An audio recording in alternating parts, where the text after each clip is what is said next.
A cool, calm day, and the visitors are coming in droves to enjoy the scenery and hike the backwoods trails of the Shenandoah National Park. The same trails that Julianne Williams and Lolly Winans had come here to travel.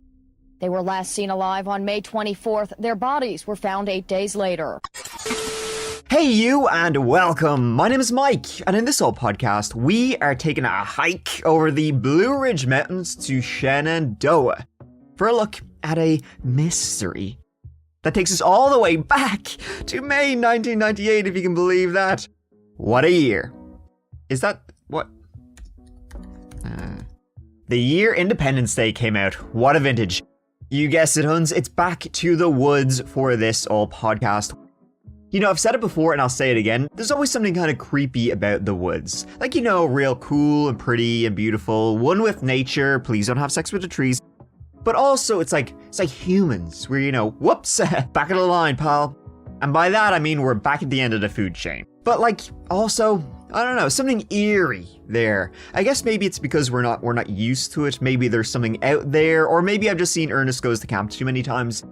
But there is always something creepy, like you're being watched at all times. And I think it's also stories like this exact one which add to the eeriness. If something bad happens, shit meet fan. Who's out there to help you in those dark old woods? Not Sasquatch, that's for sure. And unfortunately for the two women in this story, no one else. This episode plays out like an urban legend. You can imagine someone telling this tale around a campfire, because it has all the hallmarks of a shit-yourself tale of whoa, dude. Mainly because it has the most important part. It actually happened. Let's give it a go.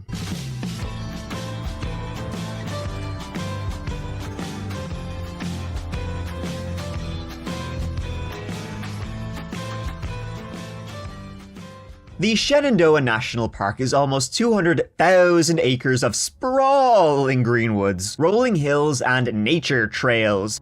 The park attracts millions of visitors every single year, from section hikers, you know, just there to do a section of the Appalachian Trail, a couple of hours to maybe a couple of days, to the hardcore mother ever true hikers, the ones who are in it for the long haul, fully packed out for trips that could last months at a time, walking the entirety of the big ol' Appalachian Trail from Maine down to Georgia or wherever it ends.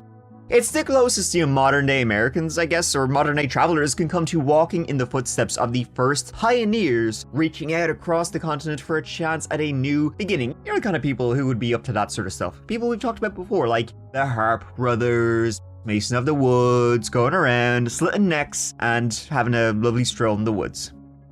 And also, of course, people out there to hunt for the various cryptids and urban legends which haunt that region. You got your mysterious lights, your Flatwoods monster, the Bell Witch, the Mothman, and, dare I say, the Bigfoot. None of those are involved in this whole story. Well, I mean, maybe, but probably not. Instead, we got a monster way more terrifying than any of them. On May 19th, 1996, Laura Winans and her girlfriend, Julianne Marie Williams, set out to Shenandoah on a section hike, planning to spend a few days close to the beating heart of nature to celebrate Julie getting a dream job offer. She was due to start at the beginning of June and was beyond excited. Laura, or Lolly as she was known by friends, and Julie were both experienced woods women. In fact, that's literally where they had met almost 2 years earlier at a group called Woods Women. Woods Women, though now defunct, was a not-for-profit run by women for women and children. And its mission was to provide a safe place for women and young people to build and, you know, develop the skills needed to survive in the great outdoors. It's kind of like, you know, Boy Scouts, Eagle Scouts, but for, you know, adult women. It was the perfect place for girls to meet for the first time and make some friends. Lolly and Julie, they became more than that. They both gained confidence in their ability to be self-sufficient in the midst of nature, and they carried that confidence into their day-to-day lives. That was something the girls they wanted to share with others. Lolly Winans came from a seriously wealthy family. Not that you would know it from the unassuming way she presented herself. You'd be forgiven for thinking like the complete opposite. In researching the girls' backgrounds, a phrase that kind of came up again and again and again was that Lolly was, quote, micro-brew drinking, fish following, good time girl. I'm not sure what the journalist who wrote that intended. I mean, the connotations don't exactly line up with other descriptions of her, especially those she loved and who loved her back. Vegetarian Lolly, she rejected the multiple luxuries offered by being born into a wealthy family in America. Instead, she was, one for secondhand clothing, thrift stores, and driving her friends around in a clapped-out old van. When she was just 5 years old, Lolly asked her parents for a tent so she could camp out in the garden. Now, this may have been an attempt to mentally distance herself. See, Lolly, she'd already experienced horrible abuse by a trusted adult, and unable to tell her parents, she was searching for new ways to rebuild herself and cope with trauma. That's how she found her love of discovery and everything wild, away from it all. Lolly grew up in Grosse Pointe, Michigan, and after graduating high school, she moved across the country to attend Sterling College in Craftsbury Common, Vermont. She went on to study for her bachelor's degree in outdoor recreation and leadership at Unity College near Waterville, Maine. College is where, like a lot of people, she found herself. Lolly was tasked with finding isolated spots for parties and everything else a rebellious teenager could want or need, and to that I say, hell yeah! Her wild side indulged and satisfied by the freedoms of a college campus, she also had a deep well of kindness. And she found healing for her own trauma in volunteering at a rape crisis center. Her adventures and exploration helped her through the worst times, and she wanted to help other women find that same thing.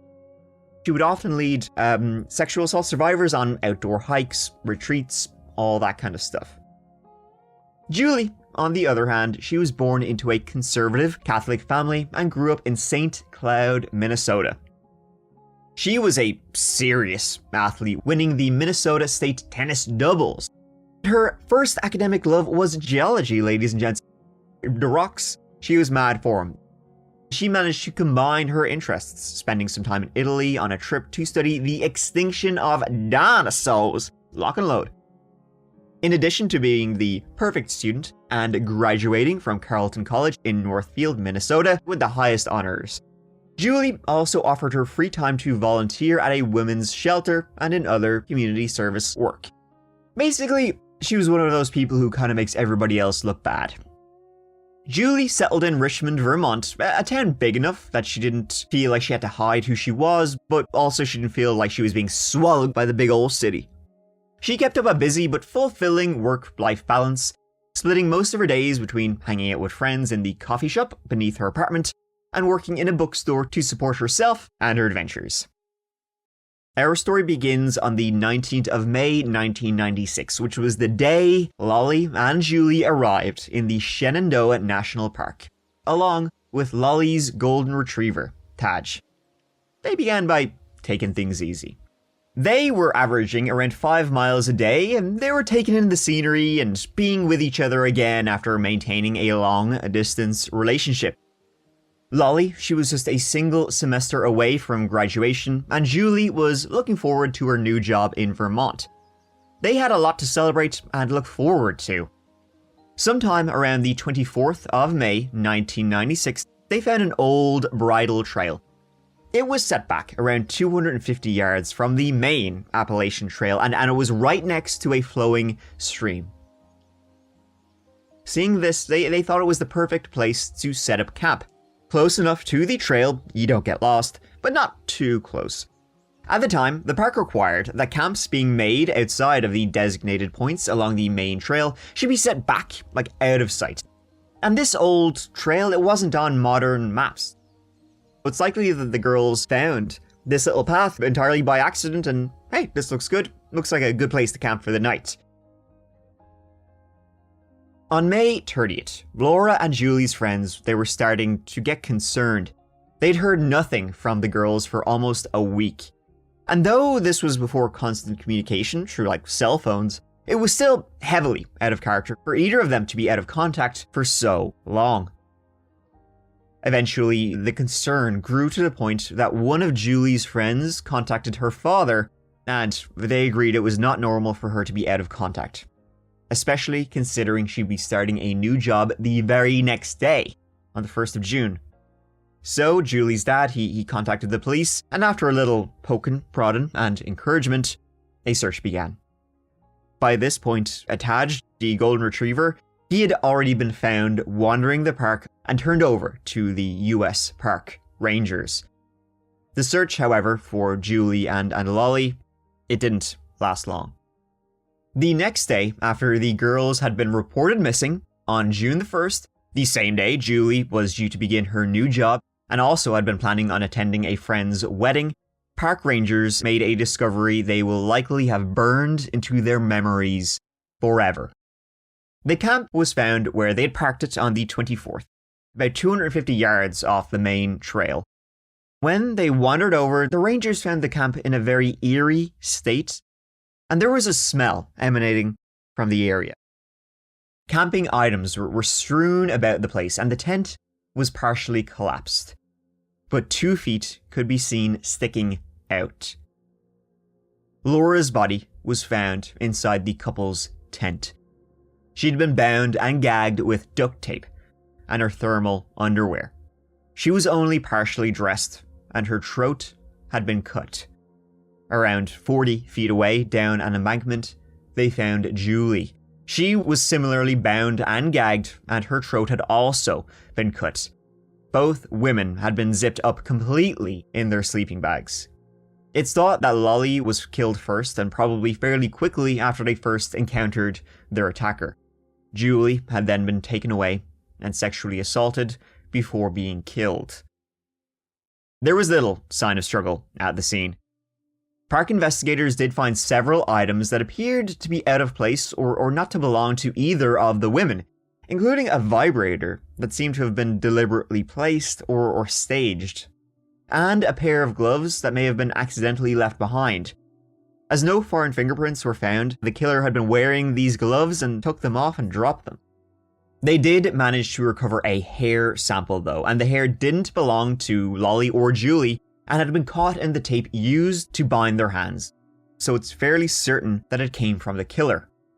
Lubricant was also found on Julie's body, something else that didn't seem to have been brought or belonged to either woman, meaning the killer brought it with them.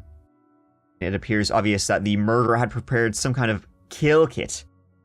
What had probably started out as some kind of twisted fantasy in their fucked up head had been built up until they acted it out. That meant considering the possibility that this was the work of a serial killer. This wasn't a spur-of-the-moment attack. There had been a predator on the trail and found 2 young women gruesomely attacking before disappearing into the woods. Of course, law enforcement, they're not exactly licking their chops. They don't jump at the chance to have a serial killer on their hands. And in the immediate aftermath of the discovery, authorities, they were even reluctant to confirm there had been any double murder. Even though it's fairly obvious that's exactly what they had on their hands. Park visitors and the wider public, they were first told 2 people had indeed been found dead, but possibly it was a bear attack. Yeah, a bear gagged them and zipped them up and stabbed them to death. Then they started to say, okay, well maybe it's a murder-suicide and there's no killer, It's safe to get back into the water. The beaches are open. For Christ's sake, tomorrow's the 4th of July, and we will be open for business. I mean, when these murders happened and the press, journalists started interviewing people, the reaction of a lot of people at the time, people who were hiking, was, holy, that doesn't happen in national parks at all, really, does it? I mean, that's extraordinary. Well, unfortunately, that wasn't the case. And whoever did this could still be stalking the Appalachian Trail. Even after the brutal murders, hikers continue crossing these paths, most unaware of what happened. Ethan Winter and Jeannie Seipel are still rubbing the sleep out of their eyes when they learn about the murders. I feel very safe outside, actually. I mean, really, the largest factors are things like weather and not other people, usually. The early investigation was plagued with confusion caused by usual bullshit issues of jurisdiction. And why is the trail closed off? I can't answer that for you. You need to speak to the public information officer. And who is that? I'm not sure today. There's been a transition in the command. Now, a lot of people don't know that park rangers are split into two groups. There's the investigative group and the informative. One's the people who actually try and help solve crimes, I guess, that take place in them. And the other ones are like that bear who says don't start fires or whatever it is. The next time you come to the forest, do me a favor. Not all park rangers are law enforcement agents, basically. So that's even more confusion when a serious crime like this one happens. Like, a lot of rangers aren't equipped or trained to manage a murder scene when they come across one. Murder scenes are chaotic at the best of times, but when they're outdoors in hundreds of thousands of acres of sprawling woodland, and every second that passes, the scene changes. You got wind, you got rain, you got wild animals, and then you got the hundreds of people who are probably passing through the trail, maybe even every day. And also, in this case, the scene had been there for probably about a week before it was discovered. So, no matter how secluded a spot Lolly and Julie thought they had found, investigators had no idea how many people, trailed through the site or right by it before and after, the murder.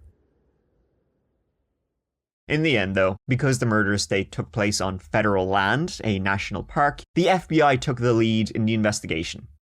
They looked at the usual. You got your exes, your family members, anybody from home who might have a problem with them. If somebody wanted to get them, it would be unlikely. Unlikely, not impossible, that they had been followed from Vermont, but they could probably rule that out fairly swiftly. A reward of $25,000 was offered in return for information leading to an arrest. Lolly and Julie's case was featured on America's Most Wanted. Now, it's interesting how much focus was put on the fact that Lolly and Julie were lesbians, and, the question was, were they killed because of their sexuality? Like, was this a hate crime? In my opinion, that seems very unlikely. It's way more probable that the killer just found two women hiking, and that's exactly what he was looking for. With these kind of crimes, they did it once. They're more than likely to do it again or already have. These aren't one-pump chumps, right? This is serial. And there's not exactly a whole lot of places to protect people on a wild trail. I mean, that's one of the reasons people go there, to get away from all that shit.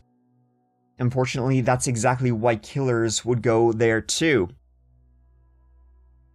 The chances of monsters being caught are small, and there's a lot of places to hide bodies. It happens, you just don't hear about it a lot of times. So, the investigation carried on quietly until over 6 years passed. But then, get this. In 2002, the FBI announced that not only had they charged someone, they were planning to seek the death penalty. Obviously, the level of proof required for the death penalty is much higher than in a 25 to life case. You'd think the authorities would have pretty concrete, rock-solid information before publicly naming somebody in this case. They want to get their ducks in a row. After all, hey, come on, a climb down from such a direct and confident allegation would be pretty embarrassing. Sure hope that didn't happen. Feds zeroed in on 34-year-old, who would have been 28 years old at the time of the crime, Daryl David Rice. They said he was the man who stalked the Appalachian Trail and murdered Julie and Lolly. In 2002, by the time the charges were announced, Rice, he was already in prison. In fact, it's why he was already in prison that put the investigators in the Shenandoah double murder onto his tail. See, 5 years earlier, he had attempted to grab a woman while she was out cycling in, drumroll please, Shenandoah National Park. The woman had been trail biking when she was suddenly accosted by Daryl Rice. She managed to get away from him by throwing a soda can at his face and pedaling away. He chased her down. He even tried to run her over with his van before giving up and speeding away. Now, that's pretty badass. Throwing a soda can at somebody's face. I like it a lot. She managed to get away safely, giving him the bird the entire time, and she also stayed calm enough to be able to accurately describe him to the police, to the point that they were able to track him down and bring charges for the attempted abduction. Rice, He was found to have leg and arm restraints in his van when he was arrested. It's pretty scary to think what he had planned had he not been, quite so reckless and managed to get the woman, or somebody else, into his van. I mean, it's probably only because of how quite of a shit job he did at attempting to do it. That's why he didn't immediately try and go out and do it again, and so he was able to be caught. Rice was eventually sentenced to 11 years in prison for the attempted kidnap. It was because of his history that investigators looked at him for Lolly and Julie's deaths. Their suspicion was based on jailhouse informants and otherwise largely circumstantial evidence. And as you know, what do you know about prison snitches though? After having done this for, a little bit, there's at least 10 lining up for better food and visitation, and of those 10, 20 of them are full of shit. It's very difficult though to successfully prosecute someone based solely on circumstantial evidence. In this case, was detectives finding they could prove Rice had been in the park in the days before Lolly and Julie had been killed. They couldn't prove he had been there at the exact moment of the attack, let alone him ever being in the exact place. But hey, what if they had some DNA evidence? Especially if DNA evidence was found on the Bridle Path camp, huh? But the only tiny problem for the feds is that they kind of sort of jumped the gun and they announced Rice as a suspect before they tested the hair they found at the scene. Ladies and gentlemen, we got him. It seems they just assumed it would match him, already patting themselves in the back and, I'm going to take a half day today, lads, to the pub. But unfortunately for them, despite them testing the hair several times, it did not in fact match Daryl Rice. And in 2004, 2 years after first charging him, all charges were quietly dropped without prejudice, meaning authorities, they could still pursue charges in the future if they wanted to, basically kind of say, it's him, we just are kind of missing that final piece of the puzzle. The final piece of the puzzle was any actual evidence linking him to the crime, other than he was a sick piece of shit and he was in the area. And Rice, he was later connected to another murder, that of Alicia Showalter Reynolds. Alicia was found murdered in March 1996 in the woods less than an hour from the campsite where, 2 months later, Lolly and Julie would be found. Now, investigators first came across Alicia's car parked off the side of the road, and they discovered it with a note that had been left behind by Alicia indicating she had some sort of problem with her car.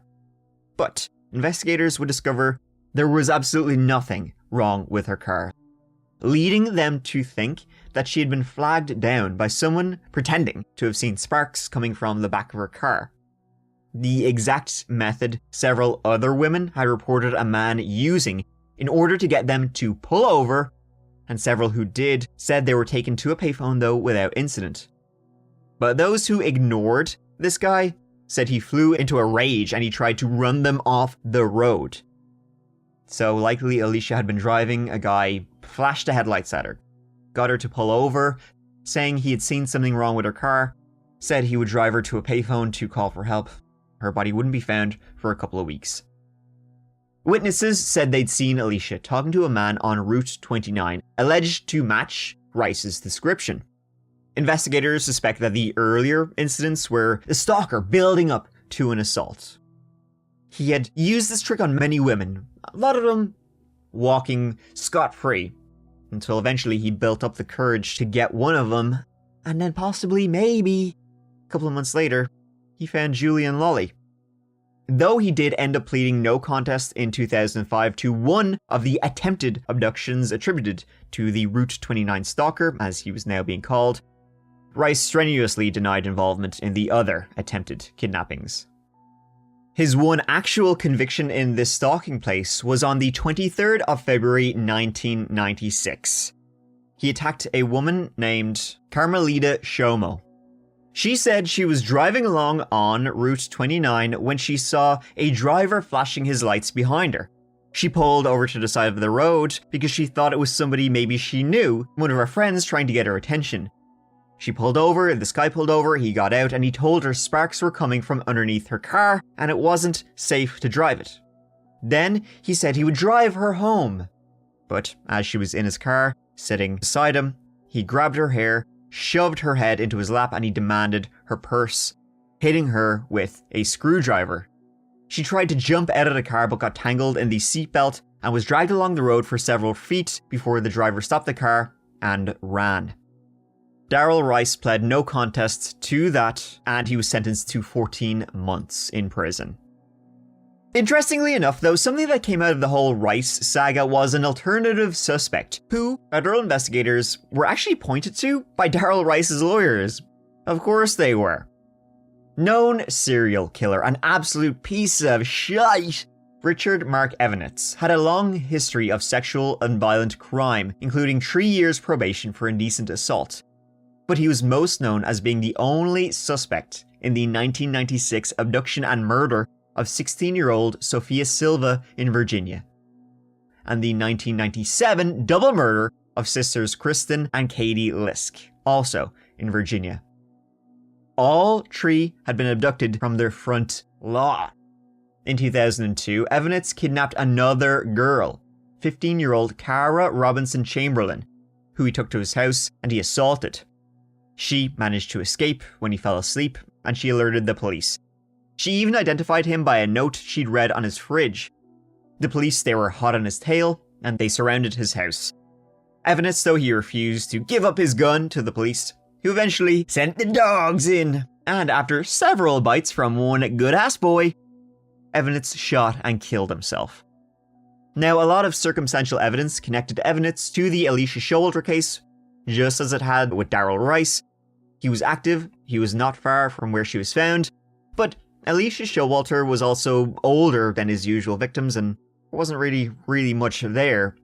But lawyers for Daryl Rice have said, the investigators into the Julie and Lolly case, they've refused to test the hair they found against Richard Evanitz, despite them asking many times to exhume him, test his hair. Just why they haven't done that? Hassle, lads, and I guess maybe they're still so sure it's Daryl, they haven't bothered. Evanitz also had an interesting way in which he would dispose of his victims, nearly always disposing of them in water. Sophia Silva, her body was found in a creek 20 miles from her home, while the 2 sisters, Kristen and Katie, they were found 5 days later in a river about 40 miles from their home. Julie, she'd been dragged about 100 feet away from the campsite and was murdered next to a stream. And, as it turns out, Evanitz could have been at the park at the time of the murders. His grandmother was at the hospital in the town of Harrisonburg, which is just about an hour's away from the campsite where Julie and Lolly died. He was known to visitor at that hospital, but he was not in Harrisonburg at the time of the murders. And before Richard Mark Evanitz killed himself, he called his sister, telling her on the phone that he'd killed more people than he can remember. Another popular theory grew from the killer's MO being very similar to the first of the Colonial Parkway murders, in which a lesbian couple were killed in a very similar fashion to Lolly and Julie. However, this was 10 years before, in 1986. Now, it was thought at the time that the ability to control the girls could have been gained through a position of authority. It's possible that the assailant was dressed as law enforcement, or maybe even was law enforcement or park ranger. That would explain how he could have been able to control 2 strong girls, like Lolly and Julie. That was the Colonial Parkway murders MO. He dressed as law enforcement. But there's little else to suggest a connection other than it could have been a guy dressed as a cop. And the Colonial Parkway murders ended in 1989. But still no killer for those who's ever been caught, if he's still alive. In 2022, on the 25th anniversary to the day of Lolly and Julie's deaths, the FBI put out a renewed call for information and even reminded the public that the $25,000 reward is still being offered. Although, come on, 25 years later, inflation, lads, you could probably up the reward a little bit. And that's where things are today. Just what happened to Lolly and Julie remains a mystery. Who could have done this, and if that serial killer is still out there stalking the Appalachian Trail? We know there is DNA to test against, So that means, there's always the possibility of a breakthrough at any time. The only thing known about the DNA is that it's that of a male, and with the massive strides being made in genealogical DNA testing, who knows, Ancestry.com could lead to the killer. No matter how freezing cold a case could be, they're never truly done. It's happening with greater consistency all the time, a case that's been pretty much given up on, thrown back into the spotlight after decades of uncertainty. Whether it was someone the authorities have suspected all along, or a mystery person that has never been on the radar, hopefully we will know someday. Maybe with a little bit of luck. And you can put a name upon the horrific crime that was done and give the families some closure.